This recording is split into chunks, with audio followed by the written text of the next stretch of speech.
good to see you, Adam. I'm here with Adam Alonzo, a photographer here in Dayton. Let me ask you this first, Adam. How long have you been taking pictures? Been taking pictures for about almost 17 years now. I started kind of by accident. How do you start by accident? What's the accident? I went to get a haircut, was sitting in a waiting room, and picked up a magazine and happened to flip through it, and I saw an advertisement for a new digital camera. And I really had no background in photography, but something about the ad hit me at just the right time. So within a few days I went out and I bought it, and it was pretty expensive. And so I promised myself that I would get my money's worth out of it and that I would take pictures every day. And that was almost 17 years ago, and I've still not missed a day yet. Really? So it's, as you can imagine, I have a lot of photos. I've seen a lot, and skills have gotten better. So when you first started taking photographs, what did you photograph? I mean, did you have a particular subject matter more? No, it was mostly, my domestic scenes. Literally, the first thing I took pictures of was a family event at my nephew's kindergarten graduation. The very night I bought the camera, and they came out blurry, and I'm like, oh, this camera is no good. Now I realized it was me that was no good. The camera was fine. Oh, wow. So tell me about these two photographs. Okay. Well, as I said, I take pictures every day, and so that forces me to always be looking for something to photograph. I'm always aware of what's around me, looking for moments of beauty or things that just ought to be captured and held forever. And so springtime is my favorite time of year and the best time for me to take pictures. So I was actually driving home from work, and by the side of the road I saw some tulips.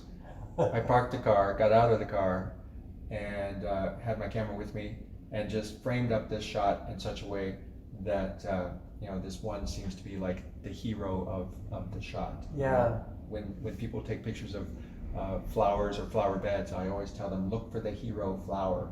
Make this one rise up, and the rest are just kind of filling in the background. Supporting. Right. Characters. And then this one as well is just something that I was walking by.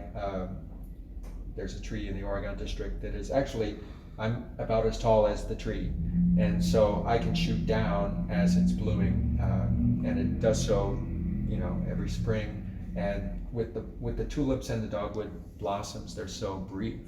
They come out in a burst of color, and then the first hard rain or late freeze, they're gone.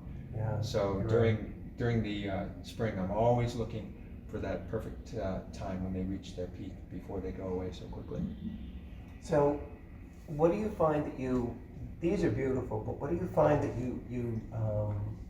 what do you find that is your subject matter most of the time now, or is it a big range? Well, there's always a big range. On a typical day when I wake up in the morning, I have no idea what I'm going to photograph that day. Mm-hmm. And so I'm always just kind of looking around, and I take pictures of whatever I can. But I guess if I had my choice, I'm always interested in activities where people are gathering. It's not so much that I'm taking a picture of the concert or the parade or the festival. It's more like I turn the camera the other way and I take pictures of the people enjoying that event or whatever's going on. Like when the Levitt Pavilion opened, I take pictures of the concerts, but then I turn the camera around and I point it toward the lawn and I take pictures of the people enjoying the concert. A couple of years ago, there was a big solar eclipse during the day, and everybody was pointing their cameras or their devices up to the sun, and I was pointing my camera at the people, with their cardboard boxes, so that they could look through. I got some photos of people in an office window looking up at the eclipse. Some people on this floor, some people on this floor, some people on this floor. I got a shot of all of them simultaneously. They didn't know that they were all standing by the window in this office building, but I was able to get a shot of them. So I like taking pictures of people being themselves, and they're not really aware that they're being photographed.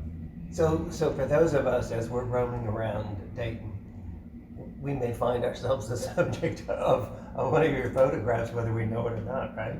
That's true. That's true. I do take pictures of people without their knowledge as they're in public. And Yes, of course. that's legal. That's great. These two pieces are really, really wonderful. Thank you so much for bringing this this real talent. You've got an incredible eye, but thank you for bringing this to this activity in our campaign, the art auction that we're doing here for Culture Works. Thank you. So thank you for everything, Adam. We really appreciate it. My pleasure. All right.